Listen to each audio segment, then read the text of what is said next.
Thank you. It's such an honor to be able to be involved. Really love this conference, and it's been wonderful this year as it was last year. So we've got a murderer's row indeed of experts in digital mental health, and it's really my honor and pleasure to be able to cede the floor to them and facilitate hopefully an interesting conversation. We're doing a slightly different approach to the panel in that each of the speakers is going to give a 7-minute lightning talk that's a little bit more abbreviated, and then we're going to have a more in-depth curated discussion followed by the question and answer. But before we begin, I just wanted to quickly frame a comparison of some of the different approaches that you're going to hear about today, and ask that we keep in mind that the types of personalization that can occur in digital mental health can vary quite a bit.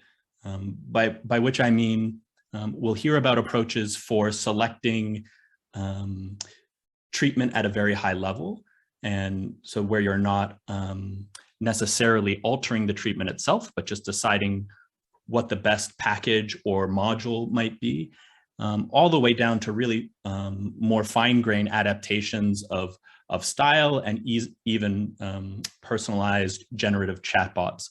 And the approaches for personalization, the data sources, the things we need to think about will vary quite a bit across that spectrum. And so I think it's really important and interesting to think about what the different considerations are. And we'll hear about a variety of different types of sort of structure for these personalization approaches that will range from deep learning, AI, machine learning algorithms, all the way up to sort of more sort of data-informed approaches in which it's not necessarily a data-driven match between a patient factor and a specific outcome or an engagement type, but more a theoretical decision or something that is less data-driven in its origin. And so I think these are really interesting things to hear about, and I'm really excited to learn more from these speakers. So with that, I'll cede the floor.